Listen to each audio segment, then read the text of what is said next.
And we are live. Okay, so I've been complaining for months as I've made these videos about it being winter and I couldn't wait for spring to get here, and now it's hot. I believe the high today was 30 degrees Celsius. Fortunately, a couple of the characters we have in our videos have recently been to the hairdresser. Little Missy here was just there today. She just got back half an hour ago, actually. Her fur is as short as it ever gets usually. And boy, does she ever feel soft and smooth. Oh, and she even smells good. You even smell good. Normally, not the best smell, but it's the doggy shampoo. Okay, now lie down, relax, have a snooze. And even me, see? Lost something off of my face. Don't worry, it'll be back soon.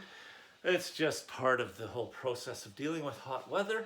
If you have less fur, you don't feel as overheated. Now, to the trigonometry. Yes, this is the Waratahs. Waratahs, a rugby union team from Australia. Waratah is apparently some kind of flower. And we're in the last planned lesson in this little unit of trigonometry. Introductory trigonometry, trigonometry for beginners. So I want you to remember that, because when I go slowly through my examples, it's because I don't want beginners to be left behind. Now, we have a couple of problems that are set up or partially set up. In my usual fashion, I have omitted some key details because I know what students are like. I know what you will do. If I put all of the values and numbers and things in, then you'll answer the question in 10 seconds while I'm talking, and when I'm explaining it and answering it, all the students will already know the answer, and it'll seem boring. So same thing, I did not quite complete this question. Only a little bit is missing, and a little bit is missing from there. I really only have 4 examples planned for the lesson, although this example I intend to do at least twice and maybe even 3 times. It depends on whether we have time at the end. But we're starting with this one. What we want to start with, as always, is a review. Now, we have learned the sine, cos, and tan formulas, the SOHCAHTOA formulas, and we already know Pythagoras' theorem, and we already know a bunch of other basic geometry. What is this scenario? It's kind of complicated looking, isn't it? But nothing to be scared of. We have 4 triangles. We have triangle ABC, which is in the center there.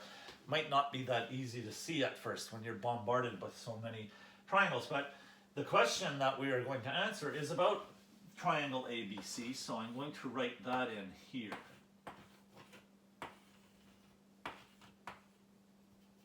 There. What is the something of triangle ABC? Am I asking for the area? No, I am asking for the perimeter.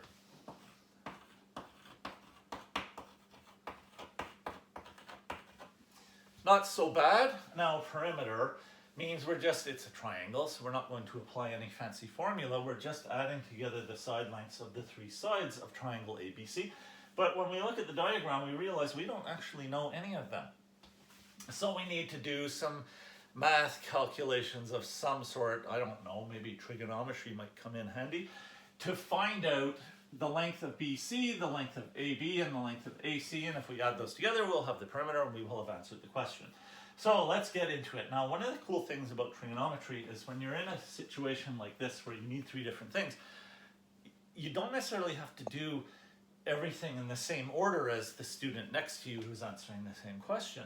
Basically, I can look at this and I can say, well, it might be possible that I can just worry about this triangle at first and find length of side AB, but I might also have the choice of starting with this triangle over here and find the length of BC, etc. And that is the case, actually. In this case, we can independently find the lengths of those 3 sides by focusing on one at a time of each of the outside triangles. And which one we start with is really, it doesn't matter. So I'm just sort of randomly going to do it. I will start by doing side BC. I feel like doing side BC. So I look at that. I realize within triangle ABC, I don't have enough information. So I have to focus on this other triangle, triangle BCE instead. When I look at that triangle, I see it is a right triangle, so it sounds like Pythagoras or SOHCAHTOA would help.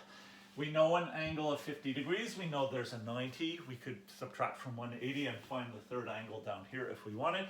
But we're not really looking for an angle right now. So while that wouldn't be wrong, we can also just sort of focus on what we really need.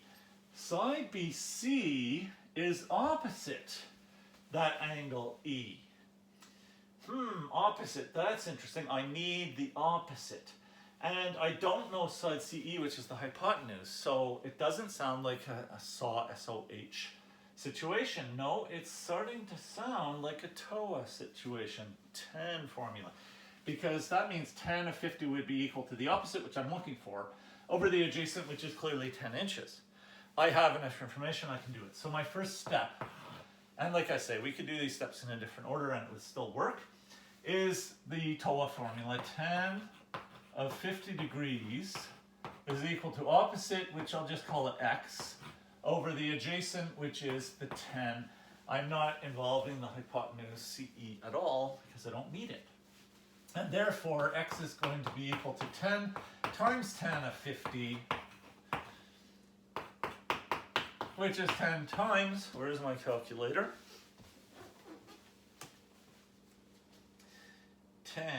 50 equals 1.1918.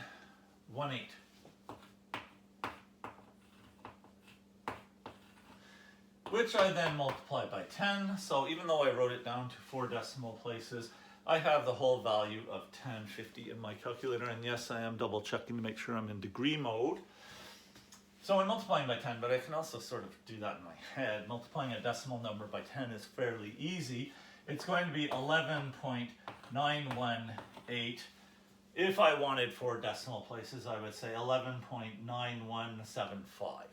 But that doesn't matter. The reason we're going to so many decimal places is so that a rounded answer will be the same as the next person's rounded answer. We've talked about that before. So I have actually part of the information I need. 11.918 inches is going to be the length of side BC.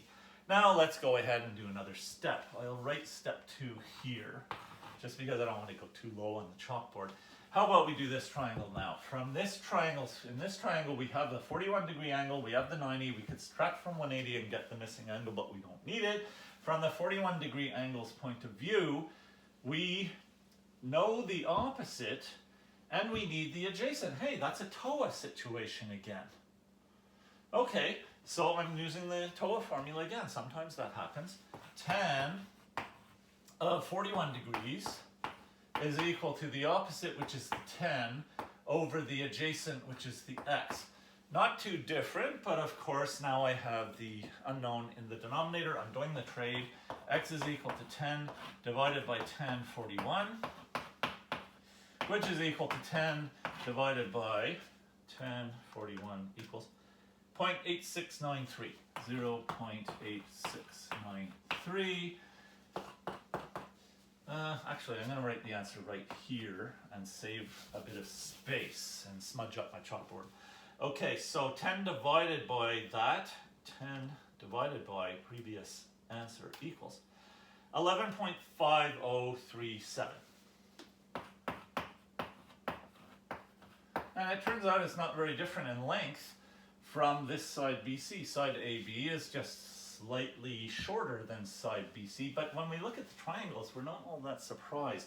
If the drawing was done well, then we're kind of expecting these two sides to be very similar in length. It's not isosceles, it's just kind of close. And now we need side AC so that we can find our perimeter. That means we're working now on this bottom triangle, and in the bottom triangle we have the angle, 31 degree angle that we're going to work with. We could find the missing angle, but we aren't going to bother yet again. We know the opposite, but this time what we are looking for is the hypotenuse. That's the sine formula. So step 3, sine of 31 degrees is equal to the opposite 10 over the hypotenuse, which is what I'm going to call my x, and I have to do the trade again. X is equal to 10 divided by sine 31, which is 10 divided by sine 31 equals 0.5150. Now 10 divided by previous answer. 19.4160. 19.4160. Again, brought to 4 decimal places just because that is my habit. A little more chalk, please. We're almost there. We know the length of the 3 sides, so it's really downhill from here. We want to know the perimeter. We found the length of all 3 sides. We just have to add them together.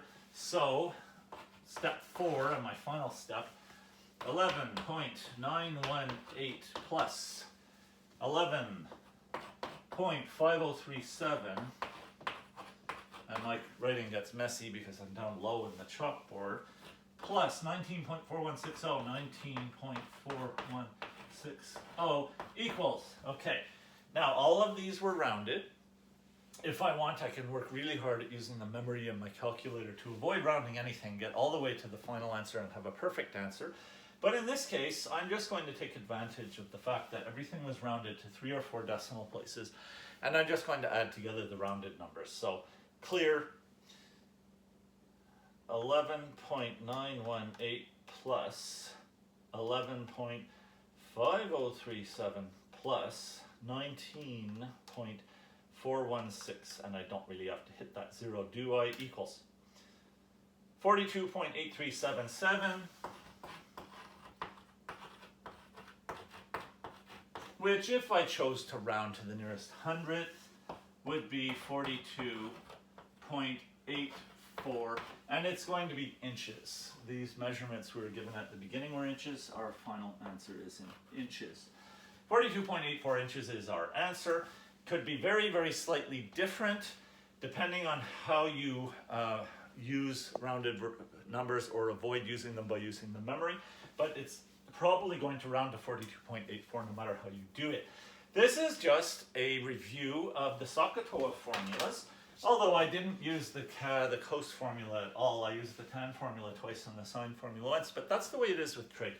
You look at the situation you have and you use the formula that works for your situation. In this case, the tan formula worked for both of these upper triangles because both of them involved knowing an opposite or an adjacent and searching for an opposite or an adjacent, and none of them were involving the hypotenuse or I could have found the lengths of the hypotenuse in these triangles, but I just didn't need them. So that's the way it is. You want to be able to apply the formula that works for your situation, and there are sometimes situations where you actually have a choice. And in fact, all of these situations we did actually have a choice, because in all 3 of those triangles that we worked with, we could have subtracted from 180 and found the missing angle. And then we could have possibly switched to a different formula. For all 3 of the triangles, we could have found a side that we didn't actually need, and then we have more information about that triangle, and we put ourselves in a position where we could choose from any of the formulas and be able to find the value that we need. We're making our answer have more steps than it needs to have to be perfectly efficient. But the thing is, so long as you get to the correct answer in the end and you're using the sort of math skills you're supposed to be using, we have achieved what the question was designed to achieve. And like I said, that's a review. Because the focus of today's lesson is to do sort of beginner physics style problems that involve these formulas, and especially involve that tan formula quite a lot. And to, admit that we also can do formulas in trigonometry that involve non-right triangles, that is the law of sines and the law of cosines, which are formulas we also know. So that's why I keep on saying trigonometry is like having a big toolbox that has a whole bunch of different tools that are all able to do the same things or overlapping things. So you have a choice of which tools to use, and that's a good feeling to have when you do math. Next thing I will do is I will erase my big giant answer and this beautiful diagram that took me so long to draw, and I'm going to replace it with another example. But first, I forgot to get a can of fizzy water for this lesson, so I'm going to have to commit the horrible sin of leaving the camera just for a second. And if I had a table that was nice and high right here, I could put the cute dog on it, and the dog could entertain you while I'm gone. But right now she's asleep and I don't want to bother her, so I'm just going to go to the fridge and get my can of water really quickly.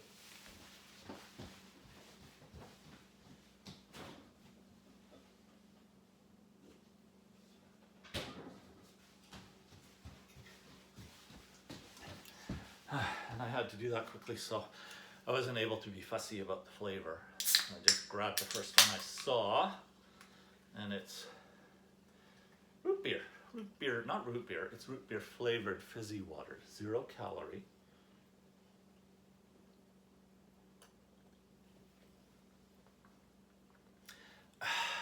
Oh, that really helps. Okay, let's get some erasing done.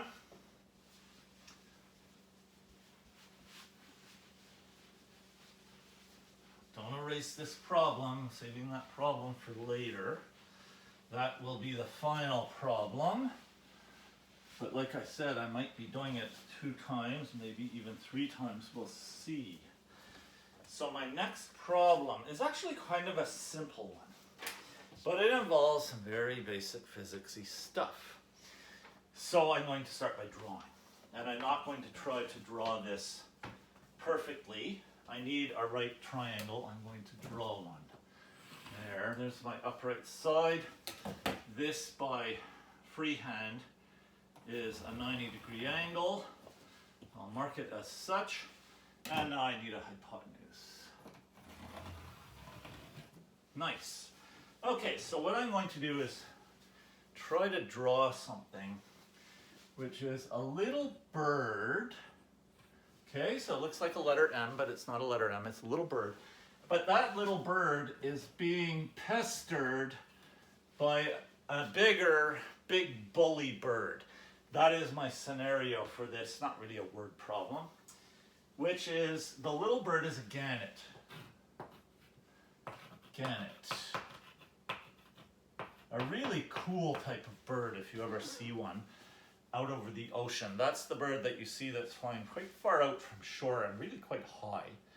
And it just flies, and then every now and then it goes phew, and that's what's going to happen right here. So the gannet has a fish which it has caught, but once it gets up in the air again, it starts being pestered by this frigate bird.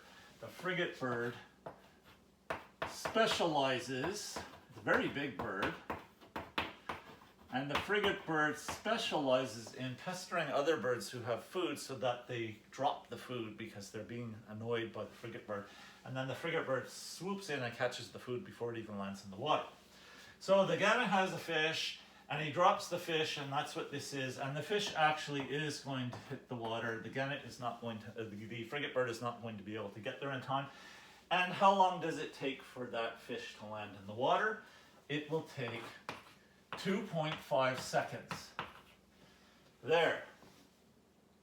And what we want to know, now we are viewing this from a boat which is at a 6-degree angle. So I did not draw an angle that's really realistically 6 degrees. The one I drew is bigger, but we're just going to believe the values that are put in, which is this is supposed to be a 6-degree angle. So from that point of view, we can see the gannet dropped the fish, and we can measure how much time it takes for the fish to land, 2.5 seconds exactly. And what we want to know is how far is this boat from which this is being observed from the point in the water where the fish lands. So we want to know that distance. So how is it really physicsy? To me, it just looks like a trigonometry problem, and to you too, I suppose. We say the problem is that this 2.5 seconds doesn't give us the length of this side of the triangle. It's time. So that's where we want to apply a formula, and that's my step 1. This is the formula I'm applying. Height is equal to 1/2 times gravity times time squared. Okay, not times square, time squared. Okay, so we can figure out how far the fish dropped by applying this, and we are going to plug 2.5 seconds as the t, the time, and we're going to be able to figure out that height. We have to know what gravity is. This is going to be Earth gravity, and it is 9.81 meters per second. It's 9.81. So what we're doing is the height is going to be 1/2 times 9.81 times the square of 2.5. Okay, so we can solve this, and we'll know that distance, and then we'll be able to use trigonometry to find the other distance. We'll have answered the question. It's a fun little problem. I just like to picture it involving these birds because I like biology, so I like to try to make everything about biology. Okay, so simplifying, 1/2 times 9.81, 2.5 squared, everyone knows that is 6.25. Oh, you didn't know that? Well, okay, I knew it. So at this point, I will get my calculator, and we'll just use 0.5 instead of 1/2. So what I'm going to do is I'll prove that it's really 6.25 by saying 2.5 squared equals, 6.25 times 9.81 times 0.5. And it is 30.65625. I will call it 30.7. Now this is going to be meters, because the gravity is given with meters. So if I wanted to give my answer in feet, I would have to do a conversion, but I'm not going to bother because we want to know the distance, and we all know that meters is just as good for measuring distance as feet is.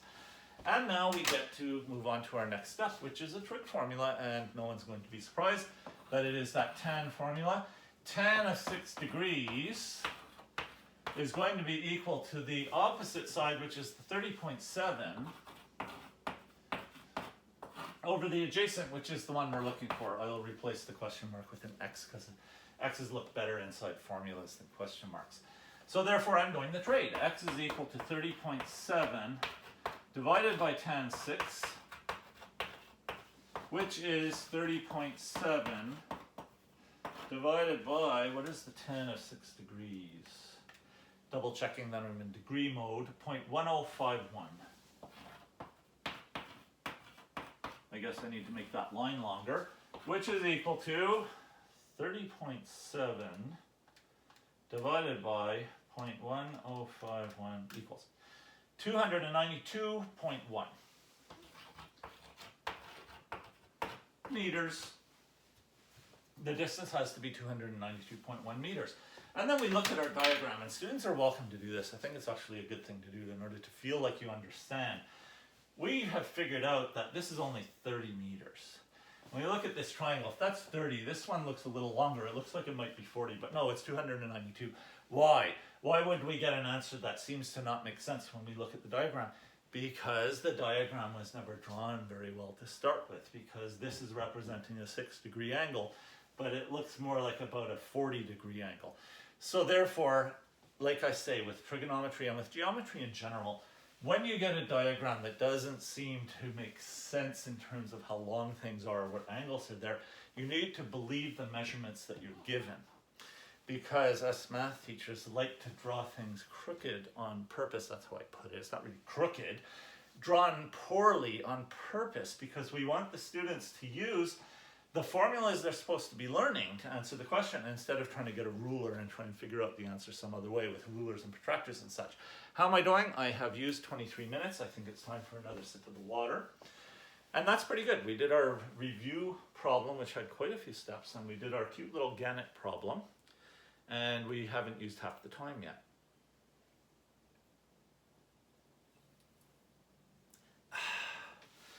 Okay. Next problem. Oh boy. I have to do some drawing. And again, I don't think my drawings are going to be perfect, but I'll try to do them so they're okay. Sorry, frigate bird and Gannet, I have to erase you now.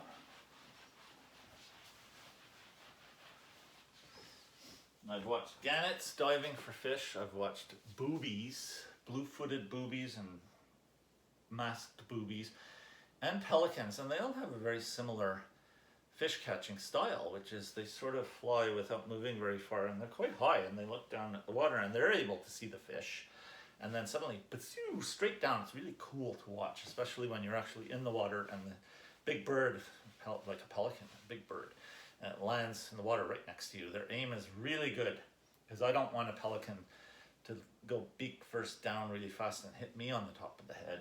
Okay, so my situation now involves looking at a flagpole.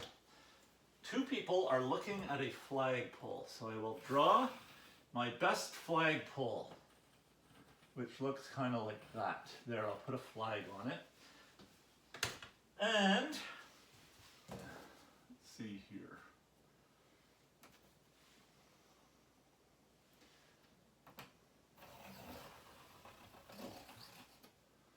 I want to make this one a little longer.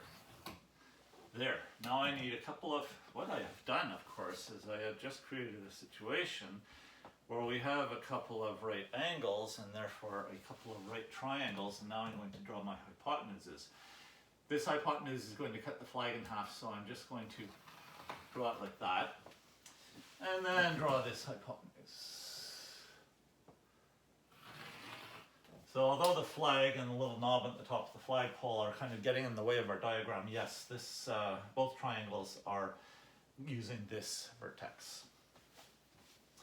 Now, I'm going to put in a couple of angles, and again, I did not measure these with a protractor, and they're probably not perfect, but that's okay. I am running out of chalk, which is not okay. Different chalk holder, please. That's better. And I have angles for both of these triangles besides the 90. This here is a 16-degree angle, and this here is a 21-degree angle. So we're in this situation of measuring distances again, which is the, when we get into this style of trigonometry problem, we're sort of getting students ready so that when they do physics courses and they have to incorporate the trigonometry knowledge, they'll be ready for it. It happens a lot that we are measuring distances. Okay, and now there's all sorts of information, and I don't want to draw a big paragraph. But I will give some of the information. I am 10 feet further from the flagpole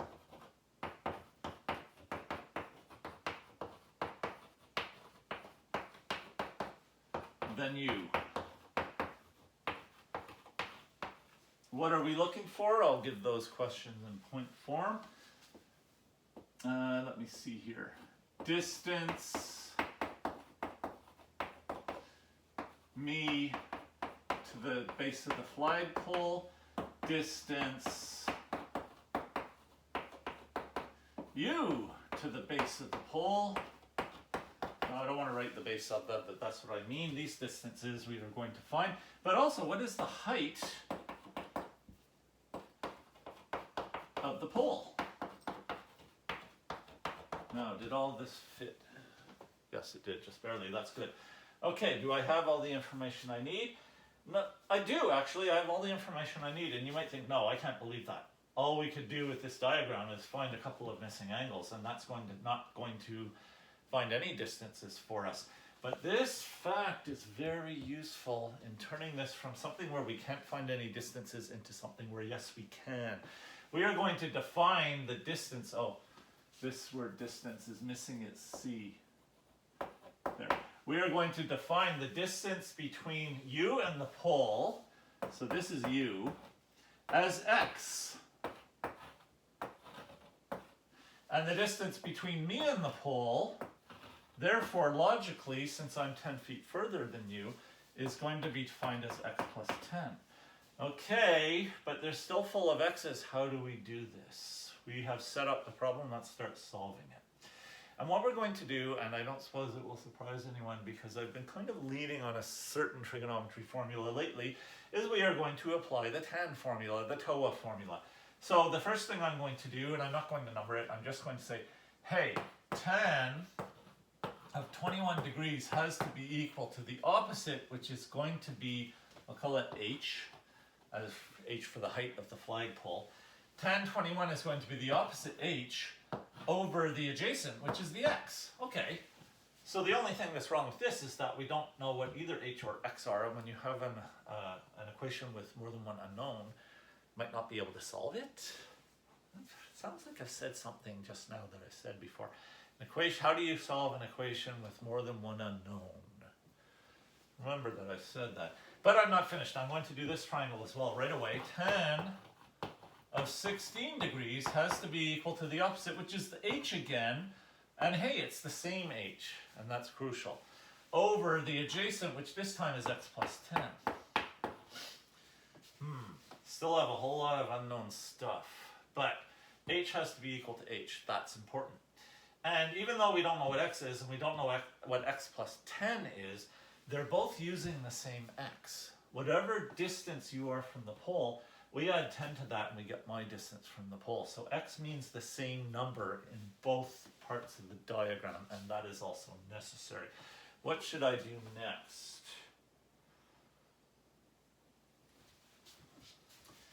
What I'm going to do is I'm going to use algebra to isolate the h in both of these equations. And I'm going to remind you that we have learned something called comparison. We have learned something called systems of equations, where we use comparison, elimination, substitution, or even graphing to find answers. And this is what this situation is reminding me, where there's an h and an x, and then there's an h. We have two equations that each have an h and an x. And the h has to be equal to the h. So I'm going to isolate the h in both equations. In the first equation, h is going to be equal to x times, I'll put it this way, I'll write tan 21 times x, and I'm putting x in a bracket just because it gets messy. But in the second equation, h has to be equal to tan 16 times x plus 10. In this case, I really do need that bracket, because both the x and the tan are being multiplied by the tan 16. Now two things can happen. One is that since this mess is equal to h, but this other mess is also equal to h, that means this mess must be equal to this other mess. That's the way I always put it when I am describing comparison. We're comparing and realizing whatever h is equal to here has to be equal to whatever h is equal to there, because they're both equal to h. So what I'm saying next is tan 21 times x must be equal to tan 16 times x plus 10. I just did comparison. And what does comparison do, whether you're doing it in a straight algebra course or doing it in this trigonometry situation? What it does is it's taking two equations which each have two variables and converting them into a single equation with only one variable. The only variable here is x. Now, it might not be that easy to see that for beginner trig students, because wait, tan 21, bleh, but we know tan 21 is a number, and so is tan 16. So we're going to make this a lot easier to look at by replacing tan 21 and tan 16 with their values from the calculator. Again, I am rounding to 4 decimal places because that's what I like to do. Tan 21 equals 0.3839, 0.3839, which has to be multiplied by this x, and I can just stick the x right there. I don't need those brackets anymore. Is equal to tan of, wait, I'm not writing the tan of 16. Tan 16, 0.2867. 0.2, no, that's not a 2, 2867, but that has to be multiplied by x plus 10. And now we're getting into that low on the chalkboard area where the teacher's handwriting is messy, which is why I'm going to pull over my chair. There I go. Ah, ha, ha. So 0.3839x equals 0.2867x plus 10 times 2.2867 has to be 2.867, no? And it's all fitting. Now, I want to do algebra with this. I'm going to move this to the other side. So 0.3839x minus 0.2867x has to be equal to 2.867. And now I subtract. Calculator, please. I am running out of room, I can see that, but we'll see what I can fit. 0.3839 minus 0.2867 equals 0.0972. 0.0972x equals 2.867. Yes, I'm going to run out of room. Will this fit? But I will divide both sides by 0.0972. 0.0972. Is that fitting? I can't really see the camera, the tripod's getting in the way. But these cancel. My x is isolated. More chalk, please. I have to do 2.867 divided by 0.0972. 2.867 divided by 0.0972 equals 29.4959. 29.4959. If I want 4 decimal places, but I don't, I'm going to say it's good enough to say 29.5. And that was, I don't even know what, oh yeah, it's feet. Because of the 10 feet further, we are doing everything with feet. So 29.5 feet is x, which means I've answered one of the questions already, and I can get out of this chair and see if I can manage to fit the rest of the answer onto this chalkboard wall somewhere. Well, the next thing is to simply add 10 to this. That's kind of an easy one. So distance you pull, we have answered. That's right here. Distance me pull is the same distance plus 10. So 29.5 plus 10 equals 39.5 feet.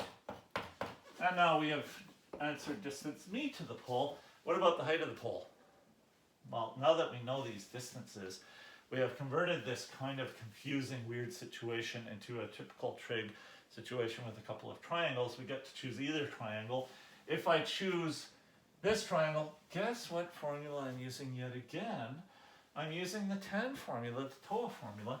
So 10 of 21, really doing this again, except now I know what x is. 10 of 21 is equal to opposite, which is the h, over the adjacent, which is no longer x, it's 29.5. Therefore, h is equal to 29.5 times 10 of 21. Yeah, I just drew right across my triangle, which is 29.5, and that 29.5 is still sitting in the calculator, times 10, 21 equals 11.3, I'll just say to the nearest tenth, 11.3 feet. And what we find out is this flagpole is actually not very tall.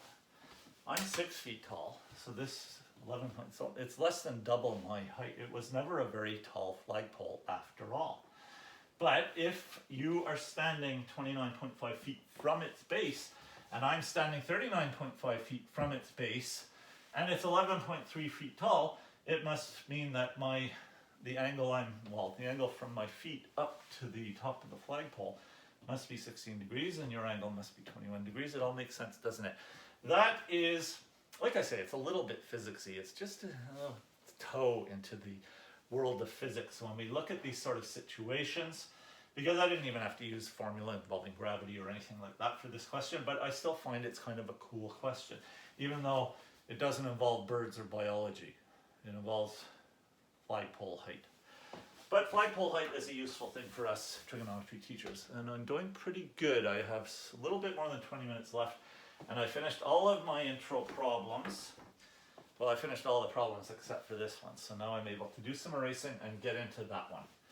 Oh, it's about a gannet again. I bet everyone was looking at that. Their eyes were probably wandering over to that part of the chalkboard the whole time saying, hey, he was talking about a gannet before. That gannet's gone. He erased it.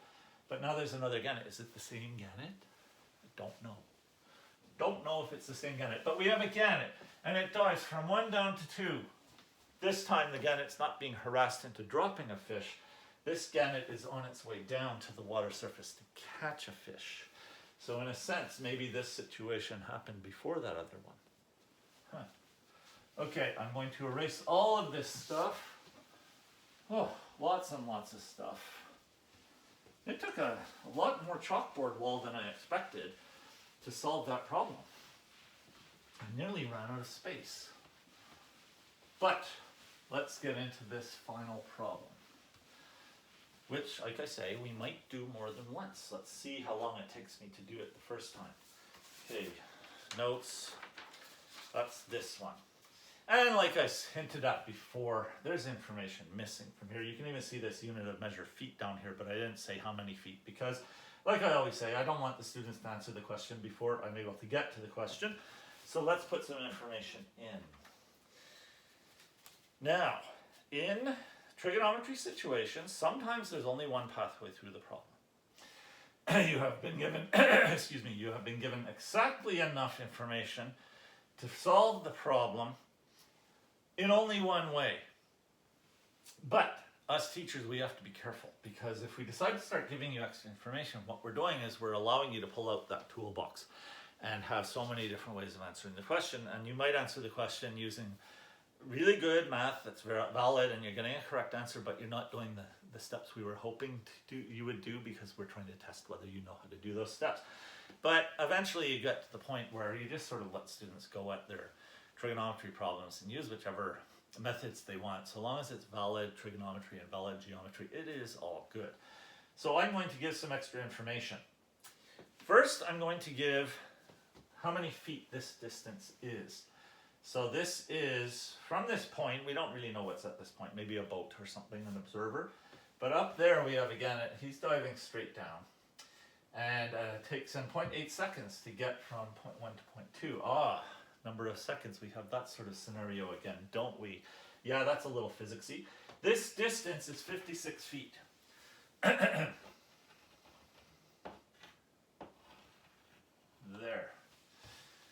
Nice and big. Okay, now that I've put that in there, it is possible to solve this problem, and I don't have to give you any more information. And the first way that I'm going to solve the problem is using only the information we have now.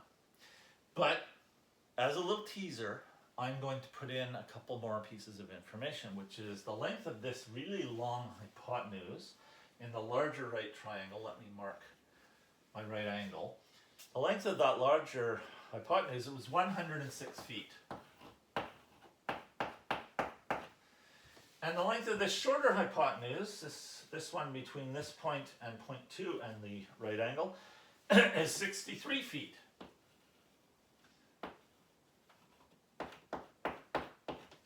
By adding that information in, I just made it possible to answer this question in at least 2 other ways, besides the way I want to start with, which is the way that doesn't involve knowing either of those. So, how am I going to do this? I have sun coming in from that window, which is going on top of my notes so that I can't read my notes. There we go.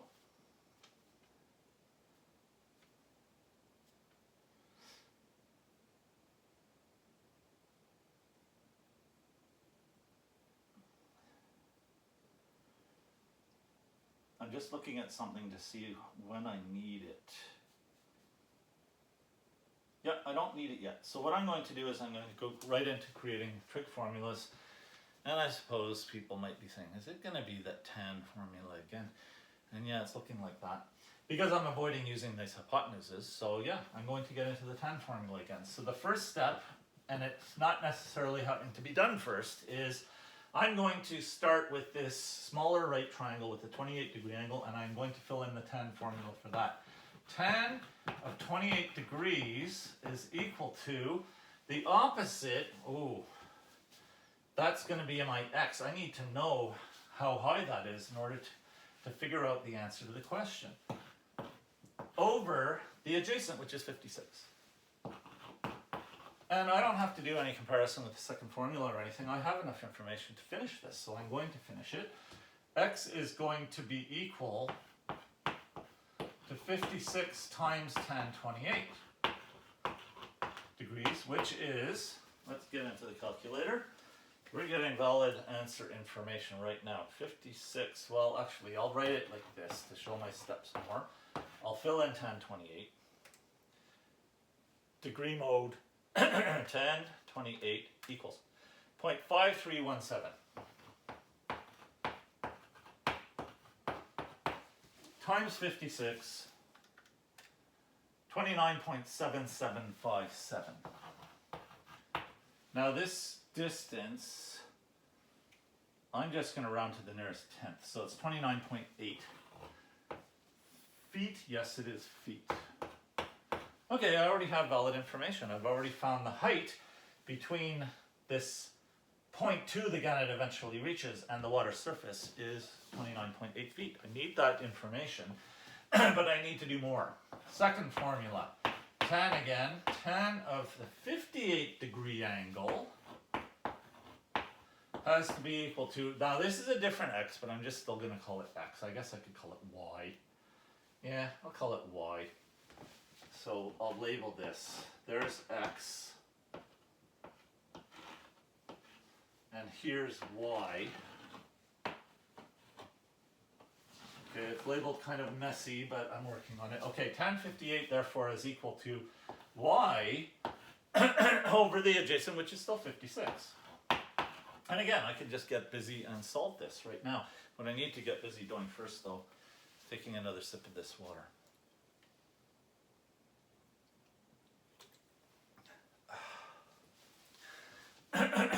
We have a very tired, sleepy dog who has been through the ordeal of being groomed for about an hour. And then she gets to escape an extremely hot day into a nice cool basement. I think she's happy about this. Cool with less fur, cool by being in the basement. Okay, so y is going to be equal to 56 times tan 58.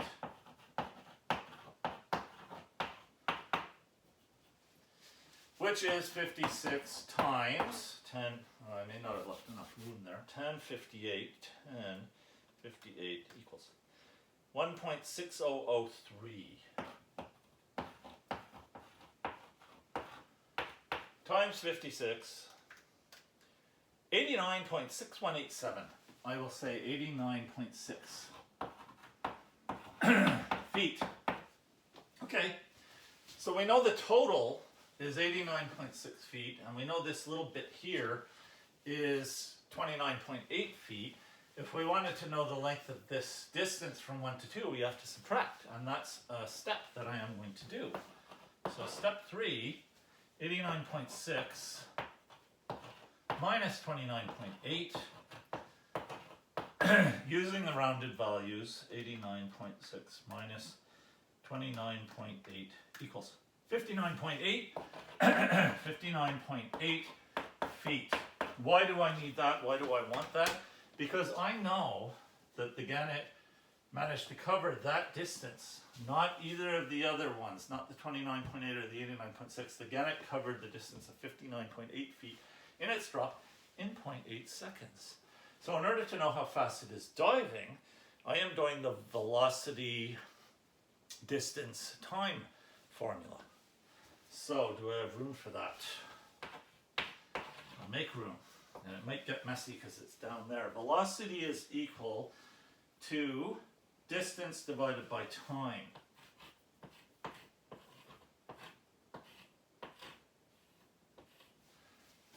And the velocity is what we're looking for. So we're going to get velocity by taking the distance, which is the 59.8, and dividing it by the time, which is the 0.8 seconds. And of course, the units are sort of imposed on us by this situation. Speed can be kilometers per hour, miles per second. It can be all sorts of different things. In this case, the distances are feet, and the time was in seconds. So we're talking about a speed that's going to be in feet per second. And if we want to convert it into something else, we have to do a conversion. But right now, all I have to do is divide. 59.8 divided by 0.8. 59.8 divided by 0.8 equals 74.75.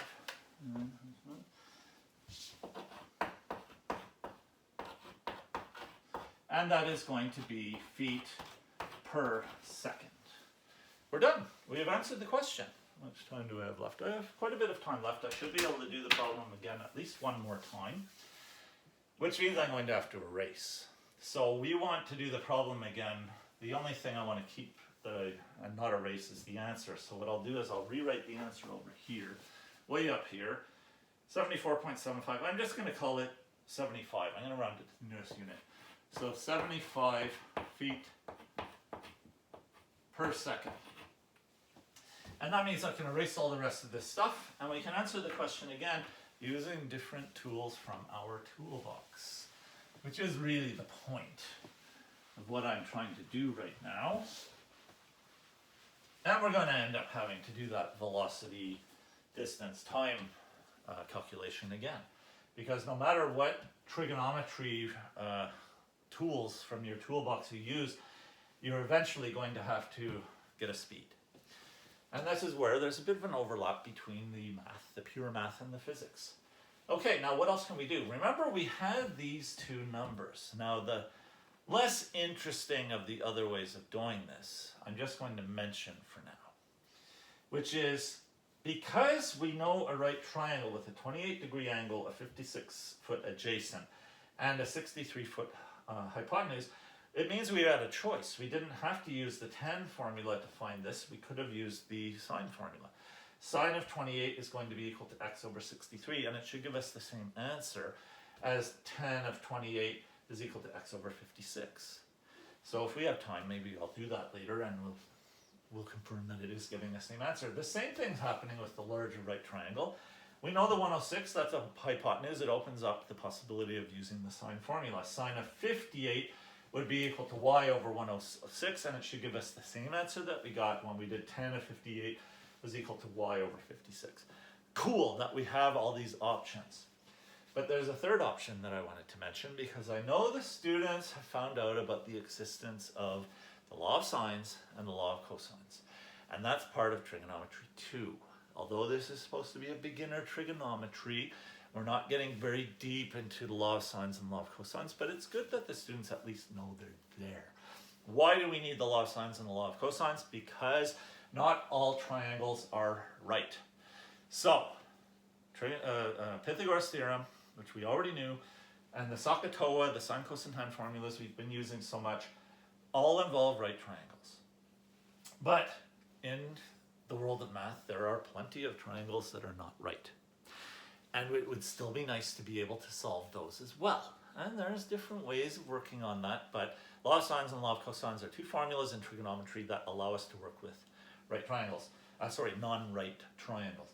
But I'm not going to get into both of them. I'm just going to get into law of cosines first. What does the law of cosines look like?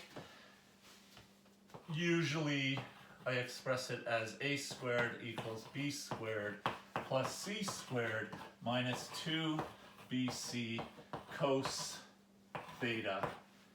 Theta being the variable for an unknown angle, a, b, and c being the sides of the non-right triangle we're talking about. And people look at this formula, or I've met some trig students who look at this formula and they think, oh no, that's hard. It looks really hard. Well, you know what? Any formula you've ever learned in math looks hard before you've actually learned how to use it. And then, in my experience, every formula you've ever learned in math looks easy once you have learned how to use it and have practiced enough. Because formulas all have one thing in common, which is that you're usually always in a position where the question has to give you information to replace all of these variables with numbers except for one. And then you use algebra to find that one missing unknown. And so long as a student actually has learned their algebra, students find that easy. So all formulas become easy as soon as you have practiced them, so long as you have some algebra skills. Sure, it's long, but longer formulas aren't necessarily more difficult to use than shorter ones. Now, I have to figure out how I can apply this to my non-right triangle, and I have to explain, well, what triangle am I talking about? I'm not going to have time to do this a third time. I can see already. What I'll do is I'll grab my other colored chalk, if I can find it. Here's my little tiny stub of orange chalk that I have left. And I'm going to outline the non-right triangle I'm talking about with orange, which might not show up very well in a video, but I'm just going to do my best. If I add orange to these three sides, triangles, I can see that I have a non-right triangle that has an angle here which is not 58 nor is it 28. I actually have to subtract to get that angle. I may as well do that right away.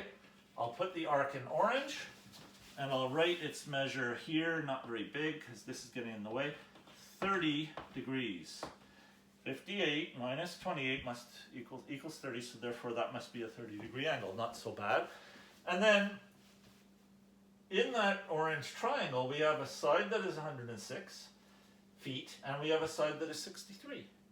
And that sets us up to be able to do this, because when the formula is written out in this way, The A that's isolated is the side that's opposite the angle that you're using. So this side, which is what we want, it's that difference between y and x that we had to find when we did this before. Holding too much chalk in my hands at one time right now. Okay, so that's going to be my A, and I'm not using orange anymore. I'm just going to call that A. B and C are interchangeable in this formula, kind of the way they are interchangeable in Pythagoras' theorem. The legs in Pythagoras. Well, it doesn't matter which of these 106 and 63 we refer to as B or C. So I'll just decide that I'm going to call this B and this C. And then this is my cosine. Usually when I do this, the formula, I will not call the angle theta. I will call it angle uppercase A. To make it clear, it is the angle which is opposite that side, which is the case we have. So filling in my formula, let's go ahead and use the law of cosines. A squared is equal to B squared, which is 106 squared, plus C squared, which is 63 squared, minus 2BC, okay, there's a lot here, yeah, minus 2 times 106 times 63 times the cosine of my angle, which is 30 degrees. And I'm able to replace all of these with, well, I have replaced everything with a number because even cos 30 is a number, except for the A, so I only have one unknown, just like always with the formula. You solve for the one unknown. So I have some simplification to do, and I don't want to rush through it. I don't want to stand here and do all this with my calculator to plunk down an answer. Because I am accepting that there are beginners watching, I want to show some steps. So 106 squared, pretty fast to simplify this. 11,236. Big number, but we're not afraid of big numbers. 63 squared, 3969, 3,969. Now this I'll do in stages. 2 times 106 times 63, I'll do all of that at once. 2 times, press the right button please. 2 times 106 times 63 equals 13,356. But I have to multiply that by the value I get for cos 30, degree mode yes, cos 30 equals 0.8660. Don't forget to apply the order of operations. This multiplication has to be done before we try to combine it with this subtraction. So, but I can get these together right now. So a squared is equal to these two added together, 11236 plus 3969, 3969, which is 15205 minus 13356, 13356 times 0.8660 equals 11,566.296. So yeah, I admit this seems kind of long, but it's a good idea to just slow down and do it a bit at a time so that you don't accidentally forget to do something. Now I have a subtraction to do. Still don't know what a squared is. I have to square root at the end, don't I? 15205 minus 11566.296 equals 3638.704. Therefore, A is equal to the square root of this, which is 60.3.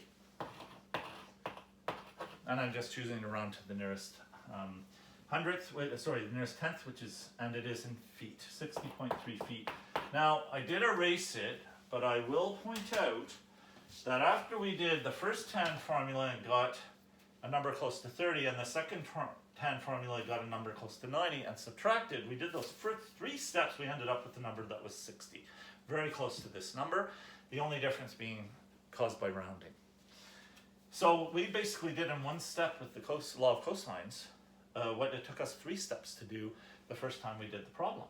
And the only step that's left was that final velocity formula. Velocity is equal to the distance, which is the 60.3. I'll use the 60.3 I got here, divided by the time, which is the 0.8. And it's going to give us the same answer, or an answer that rounds to the same thing. Calculator. 60.3 divided by 0.8 equals 75.375, which if I round to the nearest unit is still 75, and the unit of measure is still going to be feet per second. So, what have we accomplished in this hour? Because if 5 seconds away from it being an hour, I'm going to go over just by a little bit. What we've accomplished is we only did 4 examples, but we did do this example twice. We saw a little bit of that, toenail sticking into the realm of physics, from the realm of math, specifically from the realm of trigonometry. We saw that these formulas that we're getting good at using in trigonometry are going to become very useful when we're doing some physics.